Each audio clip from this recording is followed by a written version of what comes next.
नमस्कार दोस्तों, स्वागत है आपका हमारे चैनल स्टडी वेंचर्स में। पढ़ के तो देखो, हमारी चल रही थी पॉलिटी की सीरीज लूसेंट बुक से एंड आज हम इसका चैप्टर फर्स्ट कंटिन्यू करेंगे। लास्ट क्लास में हमने पढ़ा था कि what is constitution, what is polity, politics से रिलेटेड कौन कौन से पॉलिटिकल थिंकर्स हैं जिन्होंने पॉलिटी के लिए वर्क किया है। ठीक है, अब इसको कंटिन्यू करते हैं और हमारा फर्स्ट टॉपिक है, एक्चुअली हमारा फर्स्ट टॉपिक है एडमिनिस्ट्रेटिव एंड लेजिस्लेटिव रिफॉर्म्स, ये वाला। बट इसको मैं लास्ट में कवर करूंगी क्योंकि ये थोड़ा हिस्ट्री से रिलेटेड है, हिस्टोरिकल बैकग्राउंड है सारा, तो इसको हम हिस्ट्री में भी कवर कर सकते हैं और पॉलिटी में भी कवर कर सकते हैं। तो ये वाला टॉपिक मैं लास्ट में कवर करूंगी। अभी मैं सिर्फ पॉलिटी के फेज में चलना चाहती हूँ, इसलिए इसको लास्ट में कराऊंगी, क्योंकि उसके बाद मैं हिस्ट्री की सीरीज स्टार्ट करूंगी। सो हिस्ट्री और पॉलिटी का कंबाइन करके ये एक लेक्चर आएगा लास्ट में। ठीक है, तो आज हम स्टार्ट करेंगे सेकंड लेक्चर से, that is constituent assembly and making of constitution. हमारा कॉन्स्टिट्यूशन कैसे बना। आप सबसे एडवाइस है कि आप न्यू एडिशन खरीद ले बुक का। अगर खरीद नहीं सकते तो पीडीएफ डाउनलोड कर लेना, पीडीएफ से पढ़ लेना। बट सबसे ज्यादा यूजफुल है कि आपकी खुद की बुक हो, बिकॉज पीडीएफ से हर चीज पढ़ना इज नॉट पॉसिबल। तो आपके पास खुद की बुक हो जिसमें आप अपने नोट्स बना सकते हैं, ऐड ऑन कर सकते हैं पॉइंट्स, और हाईलाइट कर सकते हैं और मार्क कर सकते हैं। बार बार नोट्स बनाने की जरूरत नहीं है, उसी में ऐड ऑन करते रहें, उसे बार बार रिवाइज करते रहें, वो ज्यादा बेनिफिट देगा। ठीक है, तो चलिए स्टार्ट करते हैं our topic, constituent assembly. Constituent assembly, देखो कैबिनेट मिशन आया था जिसके बेस पे हमारी कॉन्स्टिट्यूएंट असेंबली बनी है। कैबिनेट मिशन कौन से ईयर में आया था? 1946 में आया था कैबिनेट मिशन। इससे पहले क्रिप्स मिशन प्लान आया था, बट क्रिप्स मिशन प्लान के जो प्रोविजंस थे, जो आइडियाज उन्होंने दिए कि ऐसे ऐसे हम कॉन्स्टिट्यूशन बनाएंगे, उससे हमारी कांग्रेस, इंडियन नेशनल कांग्रेस और मुस्लिम लीग सेटिस्फाई नहीं हुई, तो वो प्लान फेल हो गया। उसके बाद आया था कैबिनेट मिशन प्लान। इसके जो प्रोविजंस थे उससे थोड़ी सी मुस्लिम लीग और इंडियन नेशनल कांग्रेस सेटिस्फाई हुई, तो उन्होंने बोला कि ठीक है, हम इसके बेस पे कॉन्स्टिट्यूएंट असेंबली बनाते हैं जो कॉन्स्टिट्यूशन फ्रेम करेगी हमारे कंट्री के लिए। मेंबर्स कौन कौन से? कॉन्स्टिट्यूएंट असेंबली के जितने भी मेंबर्स थे वो चुन के आए थे प्रोविंशियल लेजिस्लेटिव असेंबलीज से। कहां से चुन के आए थे? प्रोविंशियल लेजिस्लेटिव असेंबलीज से। हर प्रोविंसेस जो थी और जितनी इंडियन स्टेट थी, उनको थोड़ी थोड़ी सीट दी गई उनके पॉपुलेशन के अकॉर्डिंग। जैसे आज भी सेंसस होता है, मतलब जनगणना होती है, उसके बाद कॉन्स्टिट्युएंसीज होती हैं, हर जनगणना के बाद कॉन्स्टिट्युएंसीज में सीट चेंज होती है, डिलिमिटेशन कमीशन चेंज करता है उसको। ठीक है, तो उसके बेस पे हमें कॉन्स्टिट्युएंसीज दी जाती हैं कि इस स्टेट में इतनी कॉन्स्टिट्युएंसी होनी चाहिए इलेक्शन के लिए। ऐसे ही उस टाइम पे भी हुआ कि पॉपुलेशन के हिसाब से, जिसकी जितनी पॉपुलेशन थी, जिस प्रोविंस की या जिस स्टेट की, उनको उस हिसाब से उस रेशियो में उनको वो दे दी, सीट्स दे दी कॉन्स्टिट्यूएंट असेंबली बनाने के लिए। ठीक है, the seats to ascertain were distributed among the main communities in each province। और जो वो मेन कम्युनिटीज थी जिनके बीच में सीट्स डिवाइड हुई, वो थी सिख, मुस्लिम एंड जनरल। ठीक है, अब ये बोल रहे हैं कि कौन कौन सी इंपॉर्टेंट कमिटीज थी। सी, ये याद रखना बहुत जरूरी है क्योंकि इससे क्वेश्चंस आ जाते हैं, तो हम इसको वो निमोनिक्स बना के या फिर ट्रिक से पढ़ेंगे। ठीक है, तो पहली कमिटी थी committee on rules of procedure, Rajendra Prasad ji. देखो, राजेंद्र प्रसाद जी थे, हेड थे कॉन्स्टिट्यूएंट असेंबली के। ठीक है, प्रेसिडेंट थे। तो प्रेसिडेंट हैं तो रूल्स कौन बनाएगा? रूल्स किसके हिसाब से चलेंगे? रूल्स चलेंगे प्रेसिडेंट के हिसाब से। तो इसलिए रूल्स कमेटी राजेंद्र प्रसाद जी के अंडर थी। फिर आता था स्टेयरिंग कमेटी। स्टेयरिंग मतलब जैसे गाड़ी का हम स्टेयरिंग चेंज करते हैं, तो वो लीड करता है कि गाड़ी में जो भी ड्राइव कर रहा है, वो स्टेयरिंग उसके कंट्रोल में होगा क्योंकि वो उस टाइम ड्राइव कर रहा है, वो हेड है। ऐसे ही राजेंद्र प्रसाद जी प्रेसिडेंट थे, वो हेड थे, तो स्टेयरिंग किसके हाथ में था? राजेंद्र प्रसाद जी के। ठीक है, ये दोनों कमिटीज लर्न हो गई। नेक्स्ट आती है पंडित जवाहरलाल नेहरू के अंडर कौन कौन सी कमिटीज थी। इनके अंदर थी ये चारों कमिटीज। पंडित जवाहरलाल नेहरू हमारे फर्स्ट प्राइम मिनिस्टर बने थे। इसको इससे रिलेट करो, पहले प्राइम मिनिस्टर थे तो पैसे किस पे जाने चाहिए? सारे पैसों का काम किस पे जाना चाहिए? हमारे पहले प्राइम मिनिस्टर पे। ठीक है, नेशनल फ्लैग, जब हमारा देश आजाद हुआ पहला नेशनल फ्लैग फहराया गया पहले प्राइम मिनिस्टर के द्वारा। तो नेशनल फ्लैग वाली कमेटी किसके अंडर आएगी? प्रेसिडेंट के, प्राइम मिनिस्टर के, दैट इज जवाहरलाल नेहरू। उसके बाद जिसमें भी यूनियन आ रहा है वो दोनों कमिटीज थी जवाहरलाल नेहरू जी के अंडर में। ठीक है, थर्ड है सरदार वल्लभ भाई पटेल। अब सरदार वल्लभ भाई पटेल जी ने क्या काम करा था? ये सबको पता है कि जितने भी स्टेट्स का डिवीजन था, स्टेट्स को इंडिया में मिलाना, वो सारा काम सरदार वल्लभ भाई पटेल जी ने किया था। तो सरदार वल्लभ भाई पटेल जी ने स्टेट्स को मिलाने का काम किया था, इसलिए स्टेट कमेटी आती है सरदार वल्लभ भाई पटेल के अंदर में। ठीक है, फिर उन स्टेट्स में, इसको ऐसे याद रखना कि उन स्टेट में जितनी भी माइनॉरिटीज थी और ट्राइबल्स थे, उन सबके फंडामेंटल राइट्स की चिंता भी किनकी थी? सरदार वल्लभ भाई पटेल की। इसलिए ये वाली कमेटी भी fundamental rights, minorities and tribal and excluded areas, इसकी जो कमेटी थी ये भी सरदार वल्लभ भाई पटेल के अंडर है।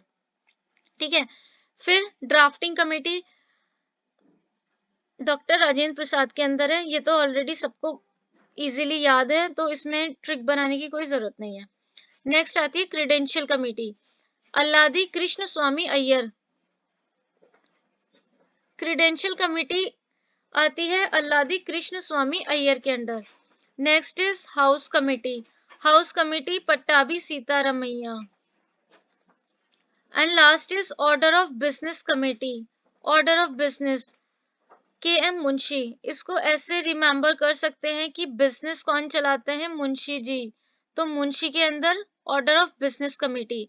हाउस कमेटी घर कौन चलाती हैं? सीता माता टाइप्स। ठीक है, तो Sitaramayya, Pattabhi Sitaramayya is related to house committee. उसके बाद एक रह गया था क्रेडेंशियल कमेटी, इसको ऐसे याद रख लेना, कृष्ण स्वामी अय्यर। ठीक है, लास्ट है, नेक्स्ट पेज पे आते हैं, committee on the functions of constituent assembly. Constituent assembly के जितने भी फंक्शंस थे उनके कमेटी जो थी वो किसके अंडर थी? उनके हेड थे जीवी मवलांकर, दैट इज जीवी मवलांकर। माइनॉरिटीज की कमेटी एचसी मुखर्जी। जैसे मुखर्जी इसको ऐसे रिलेट करो, मुखर्जी नगर में दिल्ली के जितने भी माइनॉरिटीज हैं और स्लम्स हैं वहां पे दिल्ली में, वो सारे माइनॉरिटीज आते हैं मुखर्जी नगर के अंडर। इसको ऐसे रिलेट करके लर्न कर लेना। Next is fundamental rights sub committee. Fundamental rights JB Kripalani ji के अंदर आता है। नॉर्थ ईस्ट वाली बारदोली सत्याग्रह से इसको रिलेट कर लेना कि जितने भी नॉर्थ ईस्ट स्टेट्स थे उसमें हुआ था बारदोली सत्याग्रह, इसलिए north east frontier tribal areas से रिलेटेड जो कमेटी थी वो बनी थी, उनके चेयरमैन थे Gopinath Bardoli. And last is excluded and partially excluded areas, जितने भी थे अदर देन असम को छोड़ के, जितने भी एक्सक्लूडेड और पार्शली एक्सक्लूडेड एरियाज थे, ये क्या होते हैं? ये हम आगे नेक्स्ट चैप्टर्स में पढ़ेंगे। इस कमेटी के हेड थे एवी थकर। ओके, सो ये थे हमारी कौन कौन सी कमेटीज थी उस टाइम पे एंड उनके चेयरमैन कौन थे। अब हमने क्या पढ़ा था? हमने पढ़ा था कि जो हमारी कमेटी थी, कॉन्स्टिट्यूएंट असेंबली थी, वो कैबिनेट मिशन पे बेस्ड थी और उसमें जो सीट्स का डिवीजन हुआ था वो पॉपुलेशन के अकॉर्डिंग हुआ था। अब देखते हैं आगे बोल रहे हैं कि जो total number of constituent assembly थी वो 385, उसमें 385 मेंबर्स थे, जिसमें से 93 जो थे वो तो थे इंडियन स्टेट से और 292 मेंबर्स थे प्रोविंसेस से, जिसको ब्रिटिश इंडिया बोला जाता था क्योंकि वो उनके कंट्रोल में थे। ठीक है, आगे बोल रहे हैं कि पार्टीशन के बाद जो Indian number of members of constituent assembly, partition के बाद जो मेंबर्स रह गए वो सिर्फ 299 रह गए थे। पहले कितने थे? 385, बाद में 299 रह गए, जिसमें से 284 थे वर एक्चुअली प्रेजेंट ऑन 26 नवंबर 1949। 284 उस दिन प्रेजेंट थे जब हमारा कॉन्स्टिट्यूशन अप्रूव हो गया था और फाइनली साइन हो गया था। तो एक क्वेश्चन यहां से डिराइव हो गया कि हमारा कॉन्स्टिट्यूशन साइन कब हुआ था? 26 नवंबर 1949 को। Constituent assembly which had been elected for undivided India held its first meeting. देखो, जब कॉन्स्टिट्यूएंट असेंबली बनी उसकी फर्स्ट मीटिंग हुई थी 9 दिसंबर को, ये फर्स्ट मीटिंग वाली डेट है। As the sovereign constituent assembly for the dominion of India. ठीक है, जितना मैं मार्क कर रही हूँ उतना याद रखना बहुत जरूरी है, इसलिए अपनी बुक में हाईलाइट कर लेना। और प्लीज बुक खरीद लेना न्यू एडिशन, क्योंकि बहुत सारे चैप्टर्स ऐड हो गए हैं, जैसे लोकपाल, लोकायुक्त और नीति आयोग। अगर आपको शॉप पे से खरीदनी है, शॉप से खरीद लेना, वरना मैं नीचे लिंक मेंशन कर लूंगी, अमेजोन से मंगा लेना, बहुत सस्ती मिल जाती है, मैंने भी वहीं से ऑर्डर की हुई है। ठीक है, बट मेक श्योर आपके पास बुक हो, उसमें अंडरलाइन कर लेना, हाईलाइट कर लेना, और उसको बार बार रिवाइज करना है। कॉन्स्टिट्यूशन को बनने में कितना टाइम लगा? 2 साल 11 महीने 18 दिन। ऑब्जेक्टिव रेजोल्यूशन पास हुआ था 13 दिसंबर 1946 को by Pandit Jawaharlal Nehru, which was adopted after the considerable deliberation and debate in the assembly on 22 January 1947. So objective resolution लाया गया था पंडित जवाहरलाल नेहरू के थ्रू। इसमें कौन कौन सी चीजें उन्होंने ऑब्जेक्टिव्स रखे जो हमें फुलफिल करने थे? उसमें दिया गया था कि to foster unity of nation, हमें नेशन की यूनिटी को फोस्टर करना है, मतलब आगे बढ़ाना है। इंश्योर करनी है economic and political security to have a written constitution, हमारे रिटन कॉन्स्टिट्यूशन में इकोनॉमिक और पॉलिटिकल सिक्योरिटी मेंशन होनी चाहिए। सोवरन डेमोक्रेटिक रिपब्लिक होने चाहिए। सी, ये सारी चीजें मेंशन है प्रियम्बल में इंडिया के। फिर उन्होंने आगे पॉइंट मेंशन किया है कि एक फेडरल फॉर्म ऑफ गवर्नमेंट होनी चाहिए, जिसमें डिस्ट्रीब्यूशन होगा पावर्स का between centre and states. Guarantee करेंगे हम जस्टिस, इक्वालिटी देंगे, freedom of thought and expression देंगे। ये सारी चीजें किसमें इंक्लूडेड है? हमारे फंडामेंटल राइट्स में गिवन है। प्रोवाइड करेंगे adequate safeguard for minorities, minorities का ध्यान रखा जाएगा। बैकवर्ड और ट्राइबल एरियाज में जो डिप्रेस्ड कम्युनिटी रह रही है और जितने भी अदर बैकवर्ड क्लासेस हैं, उन सबके सेफगार्ड को प्रिवेंट किया जाएगा। To maintain the integrity of the territory of republic, integrity maintain की जाएगी। Its sovereign rights on land, sea, air according to justice and the law of civilised nation, मतलब sovereignty दी जाएगी। To attain rightful honoured place in the world and make its full and willing contribution to the promotion of the world peace, world peace की बात उन्होंने करी है, and the welfare of Mankind means humanity की बात करी है। तो पंडित जवाहरलाल नेहरू ने ऑब्जेक्टिव रिजोल्यूशन जब पास किया, उसमें ये सारी चीजों को मेंशन किया कि हम इसके थ्रू, ये हमारे ऑब्जेक्टिव्स होने चाहिए जो हम अपने कॉन्स्टिट्यूशन में डालेंगे।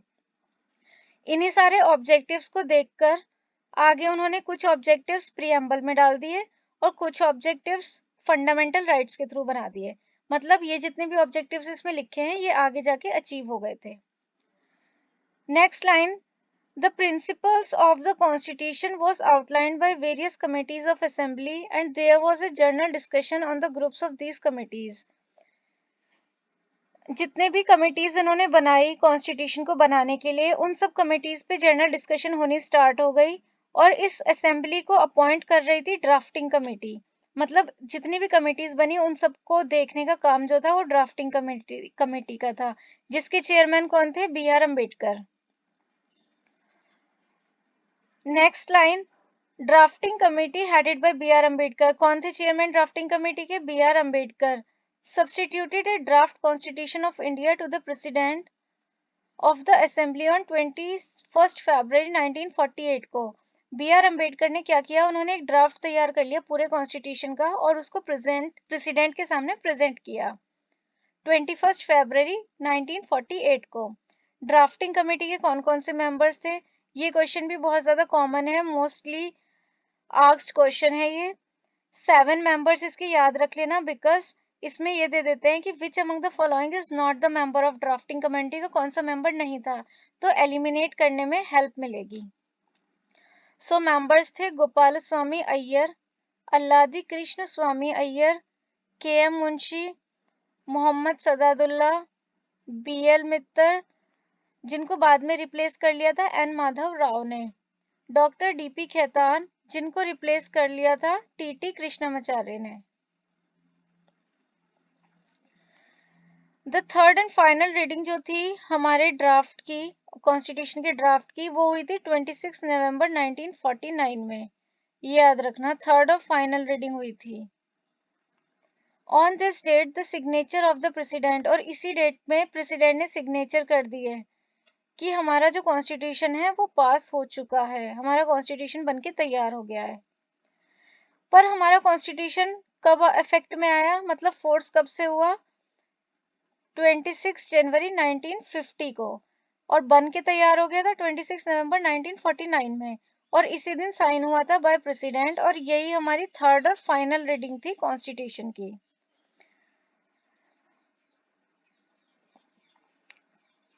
सो गाइस, इस चैप्टर में इतना ही था। This is our second topic. Next third topic, different sources of Indian constitution, हम कवर करेंगे नेक्स्ट वीडियो में। तब तक के लिए पढ़ते रहिए, बढ़ते रहिए। Thank you so much. Please share and subscribe our channel. जय हिंद।